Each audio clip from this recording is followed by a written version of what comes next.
Dear Papa Van, sa ngayon ay may edad na ako at may nag-iisang anak na lalaki. Kasama ang pamilya niya. At sila ang katuwang ko sa buhay. Ako pala si Mercy. Nagretiro na ako at ang mga apo ko ngayon ang naging libangan ko. At syempre, ang makinig ng mga kwento ninyo tuwing weekends. Ilang beses na akong nagtangkang sumulat sa inyo pero may pumipigil sa akin na huwag ituloy. Siguro tamang timing lang ang lahat. At ito na nga. Gusto kong marinig ng mga listeners natin ang kwento ko. At sana ay kapulutan din ng aral. Isa akong madre dati. Nagtuturo ako sa isang Christian high school. Noong 30 years old ako ay naging student ko si Arnel. 20 years old na siya nung nag-aaral siya ng 4th year high school. Uli lang lubos kahit patigil-tigil sa pag-aaral kaya inabot ng 20 anyos sa high school. Hindi ko alam kung bakit nagka-interest siya sa akin at ako'y kanyang kinukulit at nililigawan. Ang sabi niya sa akin ay gusto niya ako at ang sabi ko naman ay hindi pwede. Dahil isa akong madre at ikinasal na ako sa vocation ko. Ang maging religious woman at ang magsilbi sa Diyos. Pero sa hindi ko maintindihan na kadahilanan, unti-unti niya akong napaibig at nang hindi ko na napigilan ang sarili ko, ay sinagot ko na si Arnel kahit madre ako. Nang pumasok ako bilang madre ay buo ang loob ko at pagkatao ko na maging madre habang buhay, pero nang dumating si Arnel, ay gusto ko nang maging asawa at magkaroon ng mga anak at bumuo ng isang pamilya. Pinag-iisipan ko na rin noon na kausapin si Father Ben para sabihin ang totoo at ang pagbibitiw ko bilang isang madre. Kalakip ng pagsagot ko kay Arnel ay naging laman din kami ng tsismis. Hindi namin maiwasang makarinig na kaming dalawa ang pinag-uusapan ng mga marites sa paligid. Napansin siguro nila madalas ay umaaligid sa akin si Arnel at tuwing may misa ay pasimple siyang tumatabi sa akin kaya hindi maiwasan ang mga matang mapanghusga.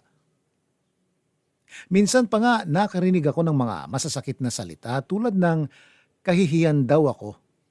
Ang katikati at nakakakilabot dahil ang isang madreng katulad ko ay pumatol sa isang estudyante. Dinaan ko na lang sa pagpatak ng mga luha ang kahihiyan sa mga narinig ko. Kabarangay, tama naman sila na hindi kaaya-aya bilang isang madre ang magkaroon ng relasyon sa isang lalaki kaya pagkatapos ng misa ay pinuntahan ko na si Father Ben at Sister Lucy upang sabihin sa kanila ang namamagitan sa amin ni Arnel at ang plano naming magpapakasal para tumigil ang panghuhusga ng tao sa relasyon naming dalawa. Maraming gabi din na hindi ako makatulog simula nang naging kami ni Arnel kahit suot-suot ko ang abito ko. Gusto kong itama ang relasyon naming dalawa. Kaya nararapat lang na bumitiw ako sa aking bukasyon bilang madre at hihanda ang sarili sa panibagong bukasyon, ang magkaroon ng pamilya. Hindi na ba talaga magbabago ang desisyon mo, Sister Mercy? Tanong ni Father Ben nung umamin na ako sa kanila. Buo na po ang desisyon ko, Father Ben. Lakas loob ko namang sagot. Aalis ka ba dahil buntis ka? Usisa naman ni Sister Lucy. Hindi naman po, Sister. Wala pa pong nangyayari sa aming dalawa. Paliwanag ko. Hindi naman sa nagja-judge ako ha. Mabait ka kasi at alam kong tutok ko sa bukasyon mo bilang isang religious woman. Bilang madre. Nagulat lang ako.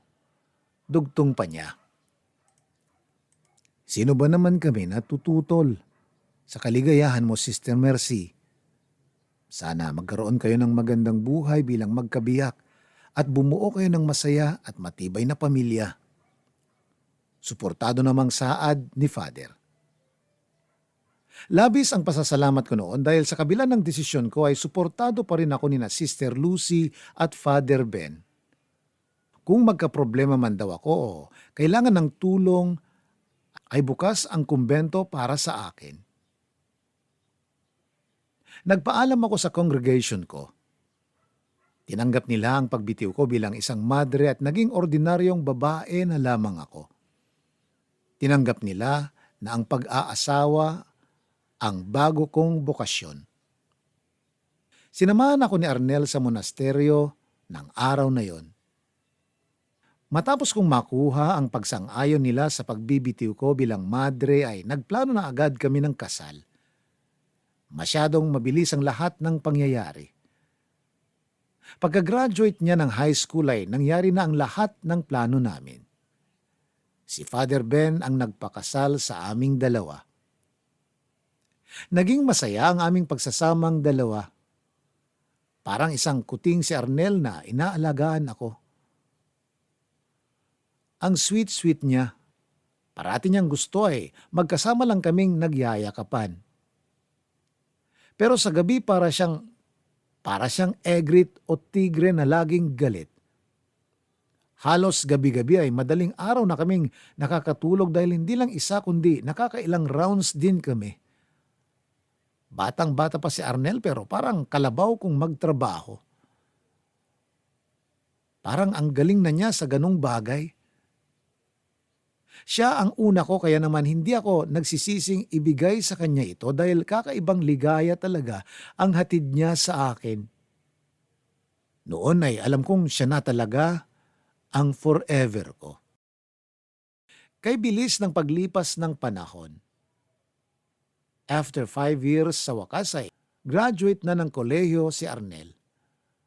Bakas sa kanyang mukha ang sobrang saya nang tinawag ang pangalan niya at lumakad siya sa stage upang tanggapin ang diploma. May tapang nang ihaharap ang kuting na inaalagaan ko. Isa na siyang pusa na malakas. Masaya ako at magtatapos na siya at maging isang electric engineer na ang lalaking pinakasalan ko. Nagkaroon agad siya ng trabaho pagkatapos niyang pumasa sa board exam. Hindi ko pinagsisisihan na igapang ang pag-aaral ni Arnel. Nagkaroon kami ng isang anak. Ito pala ang pakiramdam ng may asawa. Nang may kasama na lalaki tuwing gabi sa kama. Nang may katuwang sa buhay. Nang may iniibig. Puro kasiyahan ang hatid niya sa puso at kaluluwa. Si Arnel ang lalaking mamahalin ko hanggat ako'y nabubuhay. Buong akala ko ay tuloy-tuloy na ang masaya naming pagsasama ni Arnel. Kaya lang simula nung tumagal na siya sa kanyang trabaho ay may kakaiba na siyang kinikilos na sanhi ng pagdududa ko. Dati umuuwi na siya pagkatapos ng trabaho pero nung nagtagal, napapadalas na siyang late sa pag-uwi at natuto na rin itong uminom. Minsang hindi ko na siya maantay sa pag-uwi ay tinawagan ko siya. Maingay sa background niya na para bang dance music na pinapatugtog at parang may mga nagsasayawan pero ang paliwanag niya, nagpapamusic lang daw yung mga katrabaho niya dahil birthday ng isa sa mga kasamahan nila. May mga naririnig pa akong babae na kasama nila pero ang palusot ay office mates daw. Hindi ko maiwasang kutuban na may babae si Arnel pero mas pinili kong pagkatiwalaan siya dahil mahal ko siya.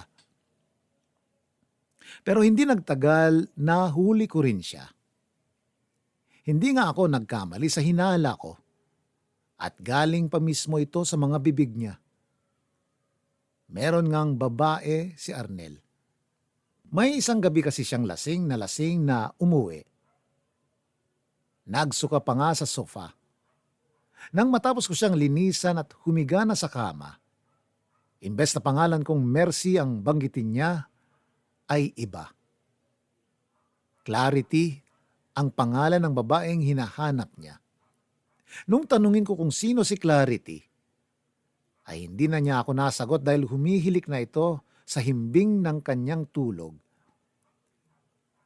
Sa pagdaan ng mga araw, minsan na lang siyang umuuwi sa bahay namin. At kung umuuwi ay lasing naman. Tigre na talaga siya. Gusto kong alamin kung sino ang tinatawag niyang Clarity. Gusto ko siyang tanungin kaso lagi siyang nagmamadali tuwing papasok na sa trabaho. O di kaya ayaw niya raw makipagtalo kaya wag ko na raw siyang kulitin. Kaya hindi ako makahanap ng magandang tiyempo para kumprontahin siya. Hindi ko na alam. Dahil ba sa kumikita na siya, ay nagkaroon na siya ng lakas ng loob para mambabae. Hindi ko na alam kung paano ko siya ikontrol. Meron na siyang sariling desisyon at hindi na siya nakikinig sa akin.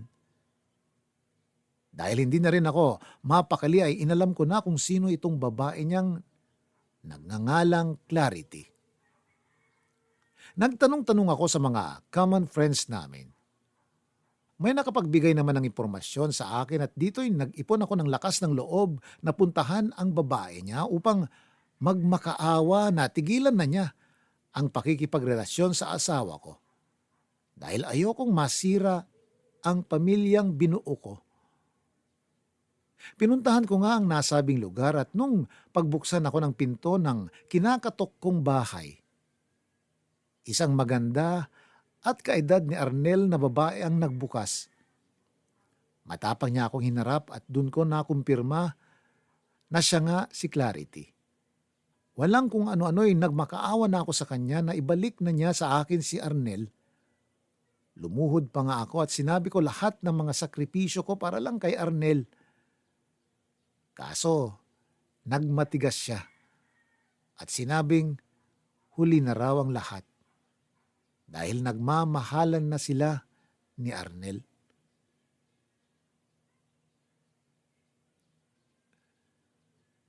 Sa galit ay nasampal ko siya pero hindi siya nanlaban.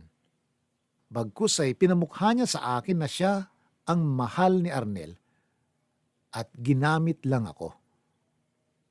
Sa 10 taong tanda ko raw kay Arnel, ay malabong mahalin niya ako. Kung nagawa ko raw iwan ang pagmamadre ko, makakaya ko ring iwan si Arnel. Gusto ko siyang bigyan ng mag-asawang sampal kaso bigla akong nanghina sa mga sumunod niyang sinabi. Siya raw kasi ang unang kasintahan ni Arnel bago naging kami. Ako raw ang unang nang agaw. Buntis na raw siya nung ligawan ako ni Arnel at nangako raw ito sa kanya na babalikan siya kapag nakapagtapos na ng pag-aaral. Sa madaling salita, ginamit lang ako ni Arnel para sa pag-aaral niya. Ayokong maniwala sa mga pinagsasabi niya.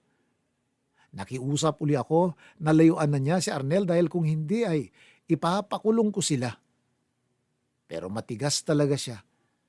Kahit ipakulong ko raw sila, ay hindi na babalik sa akin si Arnel. Siya rin ay nakiusap na bigyan ko rin daw ng kaligayahan si Arnel dahil sa kanya raw ito masaya at hindi sa akin. Nakumpirma ko rin na totoong ginamit lang ako ni Arnel nang lumabas na siya galing sa loob ng kwarto nila. Nagulat pa siya nung makita ako. At para bang ako pa ang nagmukhang kabit nung tanungin niya kung anong ginagawa ko sa bahay nila. Nakakainis at ang kapal ng mukha dahil si Clarity pa talaga ang may lakas ng loob para papiliin si Arnel. Ako raw ba o siya? Mamili ka na, dali. Hindi makapag-antay na saad ni Clarity. Mercy, sorry. Mahal ko si Clarity. Walang kung ano-anong sagot naman ni Arnel na halos hindi ko makayanan. Ano? Bakit mo ginawa sa akin to? Bakit? Ang sama-sama mong tao? Ginamit mo lang ba ako para makapagtapos ka? Ginamit mo lang ba ako dahil ang gusto mong makasama ay ang babaeng ito? Bakit? Bakit, Arnel? Umiiyak ng mga tanong ko. Umalis ka na, Mercy. Pagtataboy na nila sa akin. Mga wala kayong awa. Mga wala kayong konsensya. Mga walang puso. Galit at hagulgol kong umalis sa pamamahay nila. Durog na durog ang puso ko at pagkatao sa mga oras na yon. Parang ang lahat ng mga masasayang araw ko kay Arnel ay isa lamang kalokohan. Ginamit ba niya talaga ako? Hindi ba niya ako mahal? Hindi ko na alam kung ano talaga ako sa kanya. Isa na siyang tigre na nagwawala. Hindi man lang niya naisip ang mga sakripisyo ko para lang maging kung anuman ang narating niya. Wala siyang awa na gawin sa akin na may iba pala siyang babae. Ginawa niya akong tanga. Sobrang sakit ng ginawa niya. Matapos ang halos 7 taon naming pagsasama ay mawawala lang ng ganun-ganon. At may ibang panganay pala si Arnel sa ibang babae. Karma ba itong nangyayari sa akin dahil sa pinili kong asawahin si Arnel kesa sa pagmamadre ko? Sa bawat araw at gabi ay naiisip ko ang kataksilan at panloloko sa akin ni Arnel kaya hindi ko maialis sa puso ko ang galit sa kanya. Parang delubyo ang nararamdaman ko at parang sasabog itong puso ko. Wala na akong kinatatakutan ngayon at handa na akong durugin ang nang-aapi sa pagkatao ko. Kung naging tigre si Arnel mula nang magkaroon siya ng trabaho at kaya na niyang buhayin ang sarili niya, ay naging tigre na rin ako nang iniwan niya kami ng anak niya. Ako na ngayon ang tigreng walang kinatatakutan at handang durugin ang nang-aapi sa pagkatao ko. Hindi porket madre ako noon, ay magbabait-baitan na lang. Tao rin akong napupuno at nasasaktan. Gulong ng palad. Pwedeng nasa itaas ka ngayon. Pwedeng nasa ibaba naman bukas. Hindi mo hawak ang pagkakataon. Totoo pala ang kasabihang ito. Dahil akalain mo ba naman, hindi nagtagal ay pinuntuhan ako ni Clarity at nanghihingi ng tulong. Naaksidente raw si Arnel dahil sa kalasingan at wala raw silang ibang mahingan ng tulong kundi ako lang. Ang kakapal ng mukha. Pagkatapos nila akong saktan, may gana pa silang lumapit sa akin. Nung mga sandaling yon, si Clarity naman ang nakikiusap. Aminado raw siya na napakasama nila sa akin, pero kung maligtas lang daw si Arnel, ay ibabalik na niya ito sa akin. Dati raw akong madre, kaya sana raw ay matulungan ko sila. Walang-wala raw kasi talaga sila. Lumuhod pa sa harapan ko si Clarity. Nagmamakaawa. Kahit pagsasampalin ko raw siya, basta tulungan ko lang si Arnel. Lahat daw ay tatanggapin niya. Pero nung mga panahong yon, dahil sa ginawa nilang panloloko at pananakit sa puso ko, ay parang naging bato na ito. Wala na ang mercy na maawain at naging tigre na ito. Kaya pinamukha ko sa kanya na wala silang tulong na makukuha mula sa akin. Masakit ang ginawa nila sa akin. Bakit ko patutulungan ang nagbigay ng pasakit sa buhay ko at buhay namin ng anak ko? Nagmatigas ako. Nang pinili ni Arnel na iwan kami, ay nagtanim na ako ng galit sa puso ko.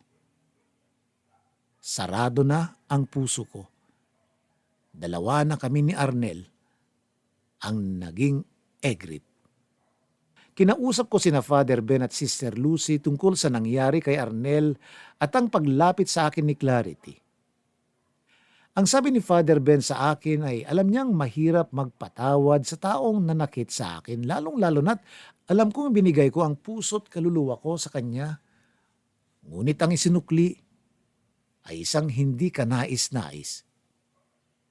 Dahil ang ibig sabihin ng pangalan ko'y awa, ay nararapat na kaawaan ko rin ang humihingi ng tulong dahil sa kung ang Diyos nga ay nagpapatawad. Tayo pa ba ang hindi marunong magpatawad? Nagmamakaawa si Arnel na bumalik sa akin. Naligtas nga si Arnel pero hindi na siya makakalakad pang muli dahil nadurog ang mga buto niya sa paa at pinutol na lang ang mga ito. Dahil sa pangaral ni Father Ben, ay tinanggap ko siya. Inuwi ko si Arnel sa bahay namin. Ilang buwan lang ang pagsasama namin muli sa bahay dahil nagkaroon ng komplikasyon ang sugat niya. At sinugod ulit siya sa ospital. Dito na binawian ng buhay si Arnel. Sa tulong ni Father Ben ay nakayanan kong lahat kahit sobrang hirap. Hindi ko rin naman pinagkait kay Clarity ang huling sandali ni Arnel na makakasama namin siya. Doon na kami nagkaroon ng pagkakataon para magkausap at magkapatawaran ni Clarity. Pinagsisisihan kong pinilit ko pang makisiksik sa buhay niya. Pinilit ko pang agawin siya sa'yo. Kung di ako bumalik sa buhay niya, ay malamang buhay pa rin siya. Malamang nandito pa rin siya. Malamang buhay pa rin ang ama ng anak ko. Ngayon hindi ko alam kung anong gagawin ko. Masaya ako nung nakapagtapos na siya. Nagkaroon ng trabaho kasi nasusuportahan na niya ang anak namin. Sana hanggang suporta na lang ang hingi ko sa kanya. Maling-mali ako. Ako ang may kasalanan ng lahat ng to. Paninisi niya sa kanyang sarili. Clarity, nangyari na ang lahat. Matuto tayong tingnan ng lahat na isang pagsubok at isang leksyon sa kung anumang hindi magandang nagawa natin. Magpatuloy tayo sa ating buhay. Magpatuloy lang tayo sa ating buhay.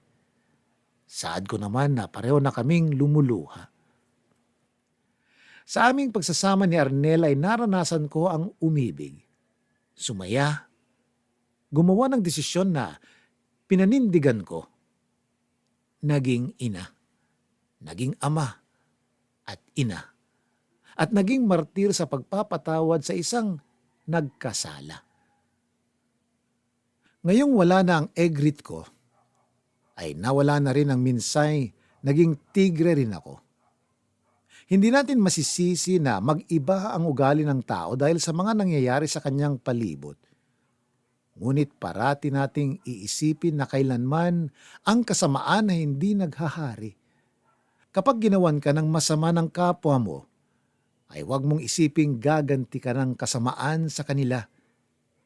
Dito nagsisimula ang pagsasalpukan ng mga tigre na hindi magpapaawat, maliban na lang kung susunduin na siya ni kamatayan. Dahil sa lahat ng mga pangyayari ay ginugol ko ang sarili upang magserbisyong muli sa simbahan at alagaan na lang ang anak ko. Kahit hindi na ako madre ay pwede pa rin akong magserbisyo sa simbahan bilang paraan ko upang makalimot sa lahat. Hanggang dito na lang kabarangay at sana'y mabasa rin itong kwento ng buhay at pag-ibig ko.